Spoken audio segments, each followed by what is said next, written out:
Bom dia, boa tarde ou boa noite para você, aluno e aluna do terceiro ano do ensino médio. Bom, para quem não sabe, eu não acredito se você ainda não sabe meu nome.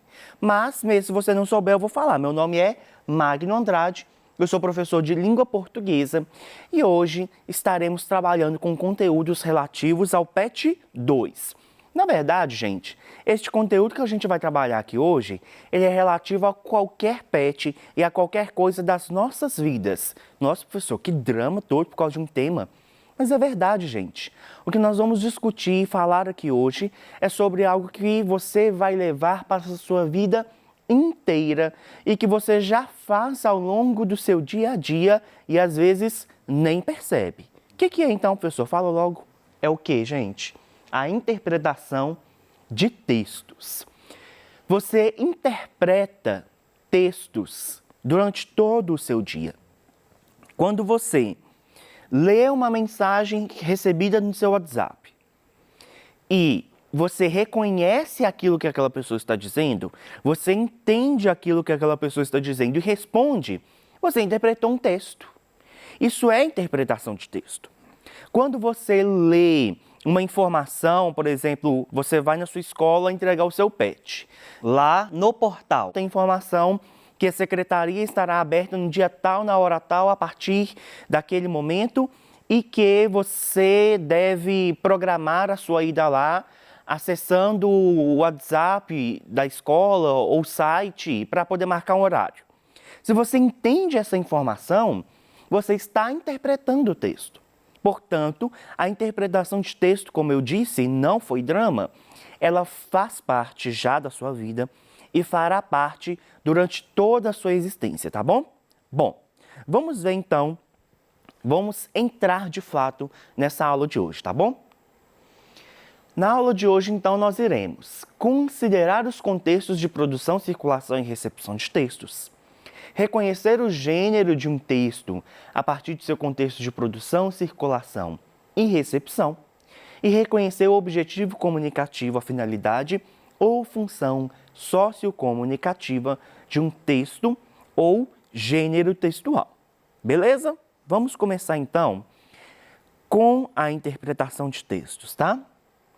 Hoje teremos mais uma aula de interpretação de textos e veremos uma dica importante para compreender melhor o que estamos lendo. Olha, a aula de hoje, então, ela não vai ser destinada somente a interpretar textos aleatoriamente, não. Nós vamos interpretar alguns textos, mas vamos ver uma dica que é essencial na interpretação de textos, beleza? Para isso, a gente vai começar analisando um poema. O nome deste poema é O Bicho, ele é de Manuel Bandeira, beleza? Vamos ler juntos. Vi ontem um bicho na imundície do pátio, catando comida entre os detritos. Quando achava alguma coisa, não examinava, nem cheirava. Engolia com voracidade. O bicho não era um cão, não era um gato, não era um rato. O bicho, meu Deus, era um homem. Bom, esse poema aqui, então, a grosso modo, ele vai tratar de um tema que, infelizmente, tem sido cada vez mais comum. E quando eu digo comum, não é naturalizando, mas quando eu digo comum é que está, infelizmente, fazendo parte cada vez mais da nossa sociedade, que é a desigualdade social e a pobreza extrema. Nós temos hoje grandes índices de pessoas que têm passado fome no nosso país e esses índices têm crescido durante a pandemia que nós estamos vivendo. E aí este poema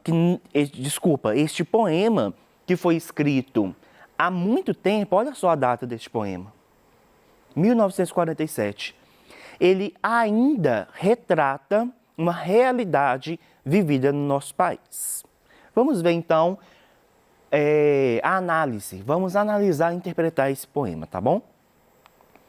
Durante a leitura de um texto, pode haver palavras desconhecidas. Isso é comum, gente. Para aí agora, o que você está fazendo? Olha ao redor do ambiente que você está. Não sei se você está no quarto ou na sala, não sei.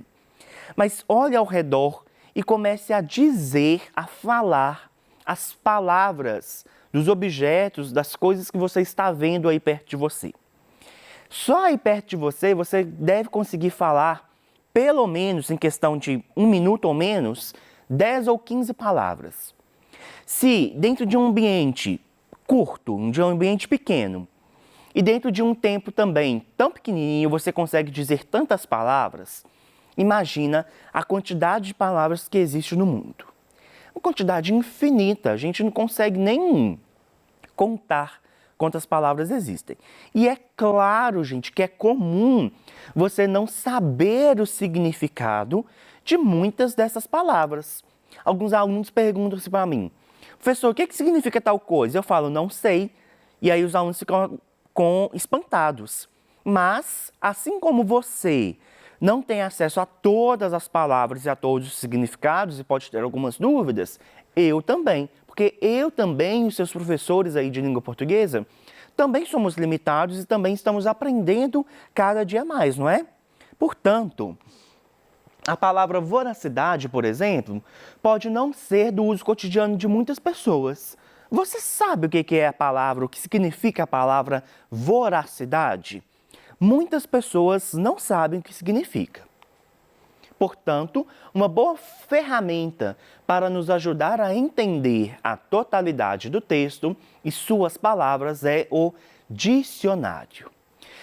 Gente, o dicionário é uma ferramenta essencial e que é bem provável que você tenha um aí na sua casa. Se você não tem, com certeza um vizinho tem, na escola você também vai ter acesso a esta ferramenta. O dicionário, então, ele é um livro, digamos assim, que vai ter uma quantidade grande de palavras e os seus diversos significados. Afinal de contas, uma palavra pode ter mais de um significado, não é? Mais de um sentido. E aí o dicionário vai trazer, então, essa infinidade de palavras, tá bom? Com os seus sentidos e significados. Um dicionário pequeno, sabe quando você vê lá mini dicionário Aurélio, mini dicionário Wise? Esses dicionários, que são os minis, têm cerca de 25 mil verbetes, ou seja, mais ou menos 25 mil palavras. Muita coisa, não é? E aí, dentro desses dicionários, você consegue utilizar, você consegue achar o significado de muitas palavras. E utilizá-los como ferramenta de estudo é algo essencial na hora de interpretar o texto, beleza? Bom, vamos pesquisar juntos, então, o significado da palavra voracidade? Vamos juntos aqui ver o que significa. Para isso, eu vou utilizar de um dicionário online, de um dicionário, um aplicativo de dicionário. E aí você pode utilizar também, ou ele impresso, se você tiver acesso, ou então baixar um dicionário no seu celular, tá bom? Vamos ver então a palavra voracidade. O que significa?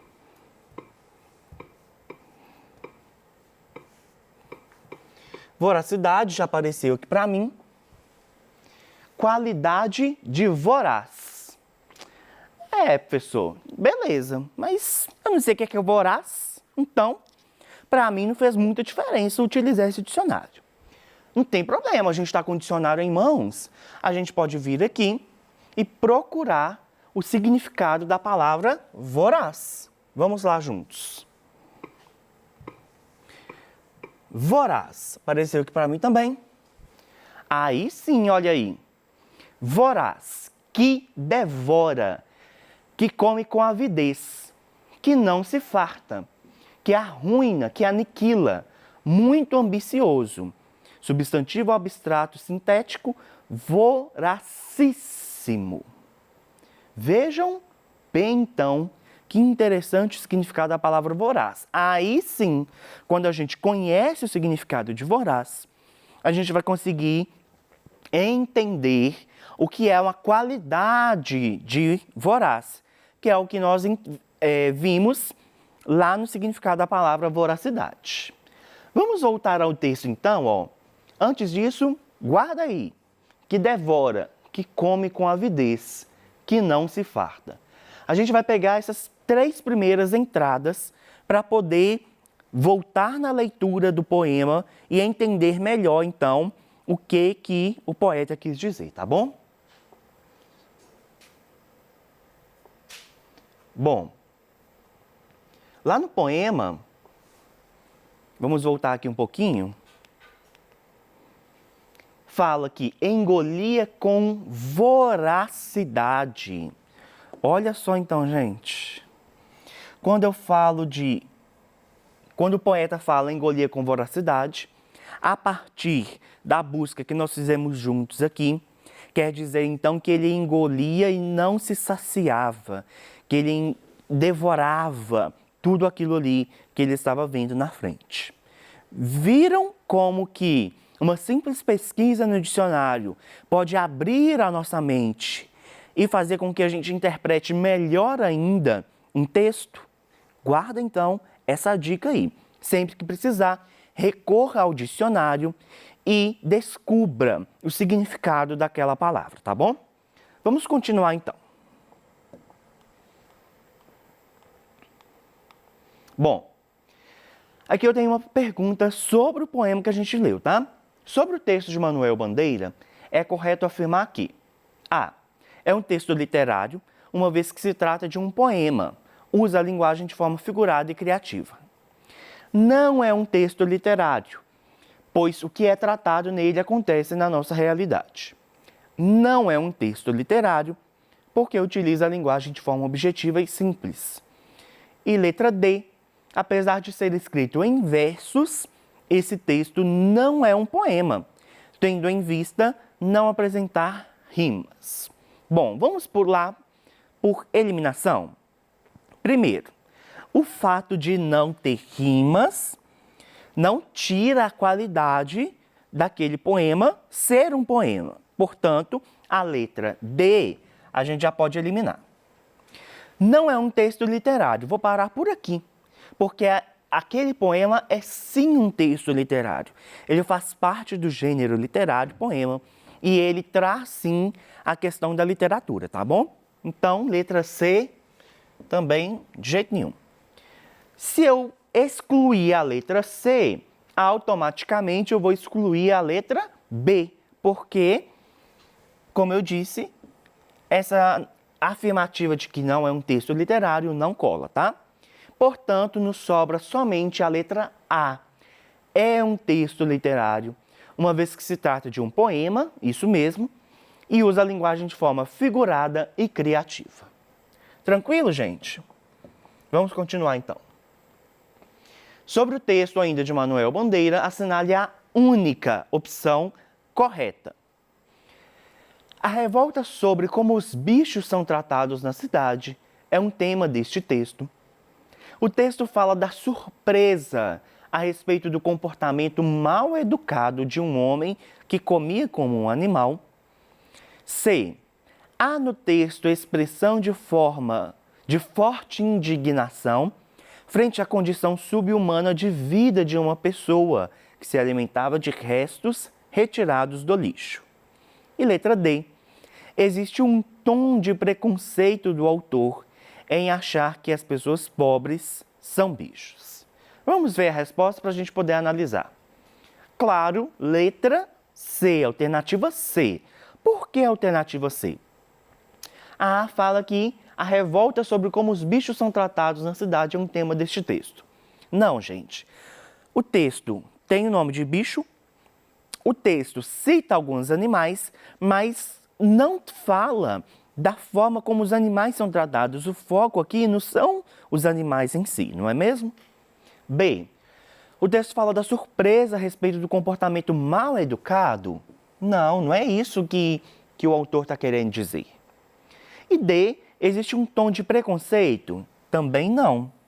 E aí a gente vai ver na próxima pergunta qual que é o tom que é expresso no texto a respeito dessa questão aqui, olha, da condição subhumana de vida de uma pessoa, tá bom? Vamos lá. Na interpretação, então, é preciso que sejamos atentos também aos textos híbridos, como as tirinhas. Vamos ver uma questão que analisa este gênero? A gente tem uma tirinha aqui, olha. É um caminhão. E aí, no caminhão, nós temos uma carga muito grande, olha a dimensão dessa carga, muito grande. Nessa carga, nós temos algumas palavras, olha. Combustível, violência, estradas ruins, lucro zero, frete baixo, tributos, taxas, diesel, pedágios, temos algumas palavras então. E aí temos dois personagens. Um que está no lugar do motorista e outro que é uma caricatura do ex-presidente Michel Temer. E aí o presidente fala, qual é? Parou por quê? E aí o motorista responde, porque a carga está pesada. Para que a gente interprete um texto, além de ter acesso às palavras que talvez você não tenha certeza do que significa, você precisa também de ter conhecimento de mundo. Por quê? A gente consegue interpretar este texto aqui sabendo que ele se trata da greve dos caminhoneiros que ocorreu algum tempo atrás e que era justamente sobre a gestão do ex-presidente Michel Temer, tá? Vamos ver a questão sobre isso. O que provoca o efeito de sentido dessa charge? A. É a figura do presidente Michel Temer. B. A combinação de informações visuais e o duplo sentido da expressão a carga está pesada. C. Apenas a ilustração da carga do caminhão. E D. Somente a resposta dada pelo motorista. Gente, quando a gente pensa numa charge, não é uma coisa só que vai causar o efeito dela. É todo aquele conjunto, tá bom? E aí, portanto, a alternativa correta é a letra B. A combinação de informações e o duplo sentido da expressão a carga tá pesada. Já vimos então o poema e a tirinha e agora a gente vai ver a lei. Aqui então a gente tem o quinto artigo da Constituição Federal que diz o seguinte: todos são iguais perante a lei, sem distinção de qualquer natureza, garantindo-se aos brasileiros e aos estrangeiros residentes no país a inviolabilidade do direito à vida, à liberdade, à igualdade, à segurança e à propriedade. Isso aqui é só uma partezinha do artigo, tá bom? Vamos à questão. A leitura desse artigo nos permite concluir que o direito à vida é para brasileiros e estrangeiros que vivem no Brasil. Olha só, fala que é garantido aos brasileiros e estrangeiros residentes no país todas essas questões aqui. Portanto, o direito à vida é garantido pelos estrangeiros que não moram no Brasil. A Constituição não tem esse poder. O direito à vida é exclusivo de brasileiros ou exclusivo de estrangeiros como nascer? Também não. E o direito à vida é exclusivo de estrangeiros que moram no Brasil? Também não, porque é também aos brasileiros, tá bom? Vamos lá. Leia as seguintes afirmações a respeito do artigo 5º da Constituição. Os estrangeiros que visitam o Brasil têm direito à propriedade. O direito à propriedade é garantido aos estrangeiros que moram no Brasil. Isso aqui ok, porque nós vimos isso aqui agora. Os brasileiros e estrangeiros que moram no Brasil têm direito à propriedade. Ok também, é isso que diz. Mas quem visita o Brasil tem direito à propriedade? Não é isso que a Constituição diz. A Constituição fala que é os brasileiros e residentes aqui no nosso país, tá bom? Portanto, das afirmações que nós lemos, a alternativa que traz somente as corretas, de acordo com o referido artigo, é claro, a 2 e a 3. Essas são as afirmações corretas em relação ao artigo. Bom, na aula de hoje, então, nós consideramos os contextos de produção, circulação e recepção de textos, reconhecemos o gênero de um texto a partir de seu contexto de produção e reconhecemos o objeto comunicativo de um texto ou gênero textual. Galera, essas foram as referências que eu utilizei. Muito obrigado pela sua companhia, pela sua participação e eu conto com você no nosso próximo encontro. Até lá!